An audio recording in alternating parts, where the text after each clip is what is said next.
Natatangi ba ang ating mundo? Pambihirang planeta ba ang daigdig na umiikot sa isang hindi pangkaraniwang sistema? Mga 25 taon lang ang nakalipas, imposibleng sagutin ang mga tanong na ito. Maliban na lang kung sobrang mayabang ka, kailangan mong ihambing ang sarili sa iba para malaman kung natatangi ka. Hanggang dulo ng nakaraang siglo, hindi pa natin kayang tuklasin ang mga planetang umiikot sa ibang bituin. Pero mula noon, nagbago na ang lahat. Habang nire-record ko ang episode na ito, may alam na tayong humigit kumulang 5,630 planeta sa labas ng solar system na nasa 4,200 iba't ibang planetaryong sistema. At sa kauna-unahang pagkakataon sa kasaysayan ng sangkatauhan, nagsisimula na tayong magkaroon ng sapat na halimbawa sa harap ng ating mga teleskopyo para maikumpara ang ating sarili sa iba. Kaya, gaano nga ba ka-espesyal ang ating solar system? Para masagot ito, kailangan nating tanungin kung ilan sa libu-libong bagong natuklasan sistema ang kahawig ng atin. Pero bago ang lahat at para sariwain ang ating alaala, balikan natin sa pangkalahatan ang mga katangian ng ating solar system. Makikita ninyo rito ang 8 planeta, 4 na malapit sa araw na batong planeta o terrestrial at 4 na mas malalayong higanteng gas planetang mas malaki at mabigat. Mapapansin na mas maliit ang masa ng mga panloob na planeta kaysa sa mga malalayong planeta mula sa araw. Ang mga higanteng nag-iilong planeta na Uranus at Neptune ay 4 na beses mas malapad at 15 beses mas mabigat kaysa daigdig, habang sina Saturn at Jupiter naman ay 95 at 300 at 20 beses na mas mabigat. Kung ilalagay natin ang araw sa tamang sukat, hindi ito kasya sa larawan. Siyempre, napakalawak ng kalawakan kaya imposibleng ipakita sa isang larawan at tamang sukat ang laki at distansya ng mga planeta. Yunot natin ito para makita natin ang nakakabiglang distansya ng pagitan ng mga planeta. Kalimutan muna ang laki at mag-focus sa distansya. Makikita nyo sa screen ang malalayong distansya ng mga orbit ng planeta mula sa araw at ang kanilang mga hugis. At sa ganitong representasyon, hindi na nasusunod ang sukat ng mga planeta at ng ating bituin. Sa madaling sabi, 4 ang mabatong planeta at 4 ang gas na planeta. Ganito ang ayos nila. Kung interesado ka sa kalawakan, malamang na hindi ka na magugulat dito. Sanay na tayo sa ating sistema at alam na natin ang anyo nito. Nagiging kakaiba ito dahil kapag pinag-aralan natin ang mga planetang umiikot sa ibang bituin gamit ang teleskopyo, napapansin nating talagang hindi ito ang ayos na nakikita natin. Sa totoo, lang karamihan sa libu-libong planetaryong sistema na natuklasan sa nakaraang 30 taon ay sobrang iba-iba. Makikita mo, nakakabighani ito. Sa totoo lang, halos kalahati ng mga bituing pinag-aralan ay may mas masiksik at dikit-dikit na sistema kaysa sa atin. Katulad ng sistema ng Kepler-11 kung saan natuklasan sa paligid ng isang bituin na katulad ng ating araw, ang presensya ng 6 na planeta kung saan ang 5 ay sobrang lapit sa kanilang bituin na kaya nilang magkasya lahat sa loob ng orbit ng Mercury. Sa halos isa sa bawat dalawang sistema, may superdaigdig o mini-Neptune na planeta.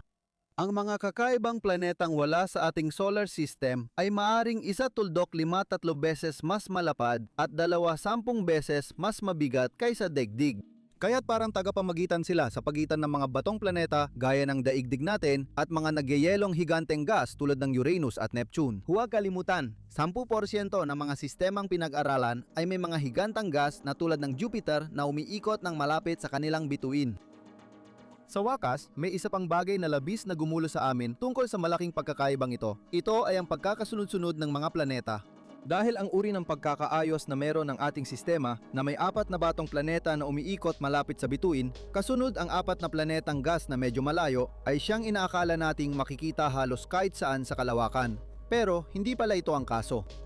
Ang napakalaking karamihan ng mga sistemang pinag-aralan ay may mga estrukturang lubos na naiiba sa isa't isa. May mga pagkakataon na nakakakita tayo ng mga sistema kung saan ang masa ng mga planeta ay tumataas habang lumalayo sa bituin at ang pinakamaliit na mga planeta ay nasa loob habang ang pinakamabibigat ay nasa labas. May mga sistema rin na kabaliktaran kung saan mas bumababa ang masa ng planeta habang lumalayo sa bituin at parang kasing dami rin ang mga ito. Natuklasan din natin ang mga sistemang kakaiba ang ayos na ang mga planetang iba-iba ang masa ay sunod-sunod na nakaayos ng walang malinaw na lohika. At higit sa lahat, halos 80% ng mga sistemang natuklasan natin ay may mga planeta na halos magkakalapit ang kanilang masa. Bukod sa pagkakabahagi ng mga planeta, mas tumatak sa amin ang hugis ng kanilang mga orbit. Dahil kung sa ating solar system, halos pabilog ang mga orbit ng lahat ng planeta, sa halos lahat ng libu-libong iba pang mga sistemang planetaryo na natuklasan natin, may mga planeta na may mga orbitang lubang eliptiko. Kung ikukumpara sa libu-libong natuklasang sistemang planetaryo, ang atin ay kakaiba dahil may maliliit na planetang malapit sa araw, mas malalaking planetang malayo, at walang superlupa o mini Neptune na mas malapit sa araw kaysa kay Merkuryo. At ang unang reaksyon na maaari nating magkaroon sa harap ng tila kakaibang ito ay ang isipin na tayo ay isang espesyal na sistema na may kakaibang katangian. Maliban na lang kung titingnan natin ito mula sa mas malawak na perspektibo, mapapansin natin na mayroong malaking pagkiling dito. Dahil ang mga paglalarawang ito ay malayo sa pagiging kumpleto dahil hindi natin palaging kayang matukoy ang lahat ng mga planeta na naroroon sa loob ng mga sistema dahil sa limitasyon ng ating kasalukuyang teknolohiya sa pagtuklas. Natutuklasan lang natin ang mga kaya nating makita, marami sa mga ito ay sobrang liit o layo sa bituin kaya di natin napapansin. Ang 5,630 na planetang natuklasan ay nagpapakita lang ng maliit na bahagi ng tunay na pagkakaiba-iba ng estruktura ng mga sistema. Para mapaniwala ko kayo, ipapakita ko sa inyo ang isang larawan, isang scatterplot. Huwag kayong umalis, makikita nyo kamangha-mangha ito. Pagkatapos nito, magbabago na ang tingin ninyo sa langit habang buhay. Sa larawang ito, makikita ninyong dahan-dahang lilitaw ang lahat ng planetang natuklasan nitong 3 dekada. At maikukumpara natin ang mga ito kina Jupiter, Saturn, Uranus, Neptune, Earth at Venus. Bawat maliit na tuldok dito ay isang buong mundo. Inuri natin ang mga mundong ito base sa masa at distansya nila sa bituin. Sa patayong axis dito, ito ang mga masa ng mga planeta mula sa pinakamagaan na natuklasan natin na makikita sa ibaba ng larawan at ang mga masa nila ay kasinggaan ng kay Mercury hanggang sa mga planetang libu-libong beses na mas mabigat kaysa sa ating planeta na nasa pinakataas. Dito naman sa pahalang na axis, ipinapakita ang distansya nila mula sa kanilang bituin, mula sa mga sobrang lapit na halos madampian na sila ng mga flare ng bituin, hanggang sa mga sobrang layo sa anumang pinagmumulan ng init na parang ang loob ng inyong freezer ay magiging parang sauna kung ikukumpara. At ang ipinapakita sa atin ng diagram na ito ay ang mga limitasyon ng ating mga paraan ng pagtuklas. Kung walang tuldok sa ating rehiyon, hindi ibig sabihin na lahat ng planeta ay mabibigat o sobrang lapit sa kanilang bituin. Pero ang totoo, sa ngayon ay hindi pa natin kayang matuklasan ang mga mundong medyo magaan at malayo sa kanilang bituin, tulad ng Neptune, Uranus, Earth o Venus. Na siguradong napansin nyo, nasa labas ito ng ulap ng tuldok. Sige, mag-enjoy tayo sa eksperimento sa pag-iisip. Isipin nyo na isa kayong alien na naghahanap ng ibang planeta at habang umiikot sa isang bituin na ilang dosenang taon liwanag mula rito, inobserba nyo ang ating araw gamit ang pinakamagandang teknolohiya ngayon. Sa totoo, si Jupiter lang ang kaya nyo madetect dahil hindi ninyo makikita ang iba pang planeta sa solar system. Ibig sabihin, kung lahat ng planetary system ay katulad ng sa atin, wala pa tayong nadedetect kahit isa. Dagdag pa, para sa mga hypothetical na extraterrestrial na ito na matukoy ang Jupiter, kailangan nilang maghintay ng matagal para madetect ang anino nito kapag dumaan ito sa harap ng ating bituin. Dahil ang ating higanteng gas, umaabot ng 12 taon bago makalibot sa araw. Kailangan nilang obserbahan ng tuloy-tuloy ang ating bituin ng mahigit 1 dekada bago nila makita ang pagdaan ng Jupiter at pagkatapos ay ipagpatuloy pa ang pagmamasid. Panibagong 12 taon na naman. Para masiguro nilang totoong isang higanteng planeta ang una nilang nakitang dumaan at hindi lang artifact na nagulo sa datos. Dahil sa teknolohiya natin ngayon, imposibleng matukoy ang mga sistemang eksaktong tulad ng sa atin. Mahirap ipagmalaki na tayo'y kakaiba kung di natin matukoy ang mga sistemang katulad natin. Magandang balita, si Jupiter sa ating sistema ay hindi biro. Si Jupiter, napakalaki talaga. Dahil kung ang araw ay may 99 tuldok, 85% ng masa ng sistema, ang higanteng gas na si Jupiter ang pinakamabigat na planeta sa lahat. Dahil siya lang mag-isa ay mas mabigat pa kaysa sa pinagsamang bigat ng lahat ng ibang planeta sa solar system, hawak niya halos 2/4 ng lahat ng materya na wala sa araw. Ang kakayahang matukoy si Jupiter ay isang napakalaking tagumpay. Lalo na't dahil sa napakalaking pagkakaiba ng masa, siya talaga ang pangunahing humubog at nag-ukit ng estruktura ng sistema. Siya ang magtakda ng mga orbita at nangunguna sa galaw ng ibang planeta sa bilyon-bilyong taon. Kung tutuusin, halos masasabi nating ang solar system ay binubuo ng ating bituin at Jupiter dahil sila ang nanghingibabaw sa iba. Para subukang malaman kung talagang kakaiba tayo, titingnan natin ang problema sa ibang paraan at susubukang tantiyahin kung ilang mga sistemang planetaryo ang katulad natin simula sa tambalang araw Jupiter. Para magkaroon ng solar system, kailangan muna ng araw. Pero ang araw ay hindi ordinaryong bituin. Isa itong dilaw na duwending bituin na may uriing espectral na G. Medyo karaniwan pero hindi kabilang sa pinakamarami sa ating kalawakan. Sa humigit kumulang 4 na rang na mga bituin na nasa loob ng 30 taong liwanag mula sa atin, may mga 20 dilaw na duwending bituin na ganito ang uri, samantalang may halos 200 at 85 na pulang duwending bituin. Ang mga bituing 2 hanggang 10 beses mas magaan, kaysa araw ay mas malamig at mahina ang liwanag, kaya sila ang karamihan sa mga bituing nakikita natin sa kalangitan. Ibalik natin ito sa estrukturang kasing lawak ng ating galaksya. Ang mga bituin na katulad ng ating araw ay medyo karaniwan at bumubuo ng halos 10% ng tinatayang 300 bilyong bituin na naroroon. Dahil itinuturing na halos lahat ng mga bituin ay may kahit isang planeta, nangangahulugan ito na may 30 bilyong planetaryong sistema na may bituin sa gitna na katulad ng araw. Ngayon, itanong natin, sa 30 bilyong bituin na tulad ng araw, ilan kaya ang may gas giant na kasing bigat at layo ng Jupiter? Sa totoo lang, hindi ganon karami. Sa ngayon, halos isa lang sa bawat 100 bituin na pinag-aaralan natin ang tila may planetang may katangiang kahalintulad ng Jupiter. Pero ang 1% na yan ay inaasahang tataas pa ng mabilis dahil marami pa ang hindi natin natutuklasan.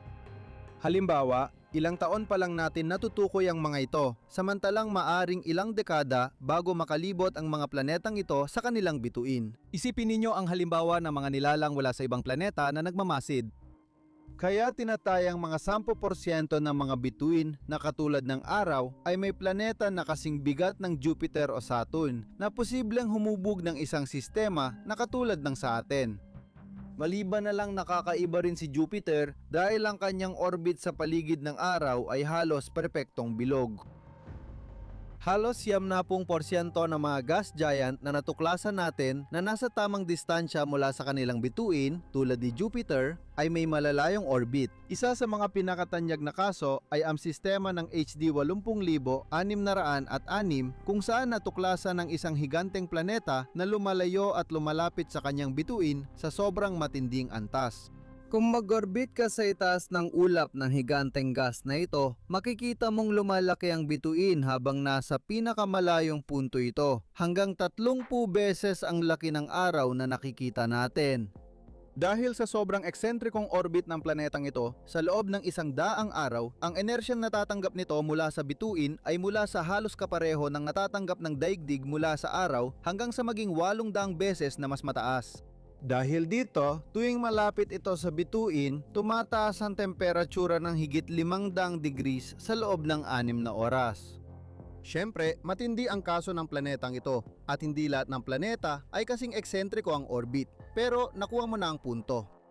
Problema sa sistemang planetaryo na may higanteng planetang may elliptical na orbit ay kapag lumalapit o lumalayo sila sa bituin, kalaunan na destabilize nila ang orbit ng mas maliliit na planeta sa sistema. Kaya halos sigurado tayong ang mga sistemang may ganitong higanteng planeta ay walang planetang kasing masa ng daigdig na umiikot sa bilog na orbit. Para sa ganitong planeta, hindi ito maliit na bagay. Ang hindi pagkakaroon ng bilog na orbit, kundi elliptical na orbit, ay nanangahulugan ng posibleng matitinding tagpanahon para sa planeta na lumalapit at lumalayo sa kanyang bituin. Kaya para ibuod, lahat ng ito kapag pinagsama-sama ay nangangahulugan ng isang bituin na katulad ng araw, sa bawat isang daan ay malamang na mayroong tulad natin isang higanteng gas na may halos bilog na orbit. Isa sa bawat isang daan ang tsansa hindi ito sobrang karaniwan, pero nangyayari pa rin ito ng madalas. Para magbigay ideya, bahagyang mas mababa lang ang tsansa nito kaysa makakuha ng 3 magkakaparehong baraha sa 5 barahang poker. Dahil dito, mula 30 bilyon, naging 300 milyon na lang ang mga bituin na tulad ng araw na posibleng may sistemang planetaryo tulad ng sa atin. Ibuhat natin. Isa sa 10 bituin ay tulad ng araw. Isa sa bawat 10 bituin na, tulad ng araw ay may higanteng gas na kasing masa ng Jupiter. Isa lang sa bawat 10 planetang ito ang may orbitang tulad ng sa ating higanteng gas, halos bilog at mas malawak kaysa sa orbita ng daigdig. Kaya kabilang tayo sa 0.1% ng sansinukob. Bukod dito, may isa pang kapansin-pansing katangian ang sistemang solar. Napapansin lang ito ng mga espesyalista dahil wala ito sa kahit anong planeta natin, makikita lang ito sa hindi natin nakikita na parang may kulang tayong planeta. Sa katunayan, kapag pinagmasdan natin ang mga bituin na katulad ng ating araw, mapapansin natin na halos kalahati sa kanila ay may hindi bababa sa isang planetang uri ng Super Earth o Mini Neptune na umiikot ng napakalapit sa bituin. Ngunit sa atin, hindi ganoon ang kaso. Hindi tiyak kung bakit walang Super Earth na malapit sa araw sa ating solar system. Posible rin na ang ating sistema ay nagkaroon noon ng isa o higit pang mga planetang ganito. Ngunit maaaring ang mga ito ay nahulog sa araw noong mga unang yugto ng pag-iral ng sistemang solar. Hindi ko muna ito pagtutuunan ngayon. Babalikan natin ang nakakatakot na kwento sa susunod na episode. Habang naghihintay, tandaan, kung kalahati ng mga bituing tulad ng araw ay nawala o hindi nabuo ang Super Earth, ibig sabihin isa lang sa bawat 2,000 bituin ang may sistemang halos kapareho ng sa atin. Ibig sabihin isang sistemang planetaryo na nabuo sa paligid ng isang dilaw na dwarf na bituin na may kasamang higanteng gas tulad ng Jupiter, ngunit walang Super Earth o Mini Neptune na malapit sa bituin. Isa sa 2,000 bituin bihira, ngunit hindi pambihira. Doble ang tsansa mong makatagpo ng ganitong sistemang planetaryo sa pagpili ng bituin ng sapalaran kaysa makabunot ng 4 na alas sa poker. Kaya hindi ito matatawag na estadistikang anomalaya. Kung gagamitin natin ang bilang na ito sa lahat ng bituin sa Milky Way, makakakuha tayo ng 150 milyong sistemang planetaryo na maaaring tulad ng atin. Dito nagtatapos ang ating laro ng pagtatantya. Dahil imposibleng mapino pa natin ang bilang na ito lagpas sa kaya ng ating gamit sa pagtuklas. Mga gamit na yon ay hindi pa kayang tuklasin ang mga planetang kasing bigat ng daigdig na may layong tulad ng pagitan natin at ng araw. Ang ating solar system ba ay resulta ng isang bihirang swerte o isang pangkaraniwan at nakakabahalang pangyayari? Ang tanging bagay na masasabi natin ng may katiyakan ay mula sa isang purong estadistikal na pananaw, kung ihahambing natin ang ating sarili sa libu-libong planetaryong sistema na kamakailan lang natuklasan, ang atin ay hindi mukhang may kakaibang katangian. Ngunit hindi ibig sabihin nito na hindi ito natatangi. Sa totoo lang, hindi ba't masasabi rin natin ito sa iba pa na sa sarili nilang paraan ay mukhang natatangi rin kung pagmasdan natin sila sa parehong detalye gaya ng sa ating solar system. Kung ipapakita ko sa inyo ang sistemang may 4 na maliliit na planetang malapit sa bituin at 4 na mas malalaking planeta na mas malayo pa, hindi ako sigurado kung ma-excite kayo sa pagkakaiba-iba nito. Kung sasabihin ko na ang una mula sa bituin ay maliit na mundong mainit, gawa sa bato at metal, walang atmosfera at kasing siksik ng kanyon na bala. Ang pangalawa ay may makapal na atmosfera, madalas umuulan ng asidong sulfuriko at 100 beses na mas mabigat kaysa sa ating atmosfera. Dahil sa greenhouse effect, naging parang impyerno ito. Ang ikatlong planeta naman ay may karagatan ng likidong tubig sa halos 2/4 ng ibabaw nito. Ang ika-4 ay maliit at tuyong mundo na may malalawak na kanyon at nagyeyelong disyerto na paminsan-minsan ay binabagyo ng buhangin. Mas malayo pa sa parehong sistema, may mga higanteng planetang gas na may mga kakaibang buwan din. Ang ilan sa mga ito ay nagyeyelo sa ibabaw, pero may mga karagatan ng likidong tubig sa ilalim ng ilang kilometro ng yelo. Ang isa pa ay may makapal na atmosfera ng nitroheno at metano at maraming lawa at ilog ng mga hydrocarbon. Isa pa, patuloy na nabibiktima ng tuloy-tuloy na bulkanismo at nababalot ng umaagos na magma at bulkan. At maaari pa nating ipagpatuloy ang listahan ng matagal pa. Kung ganon, oo, masasabi ninyong taladang pambihira ang sistemang ito. Bagaman ito ay maliit na bahagi lamang ng napakaraming posibleng mundo, ang ating solar system ay punong-puno na ng nakakabighaning pagkakaiba-iba kapag tiningnan natin ng detalyado ang mga bumubuo nito.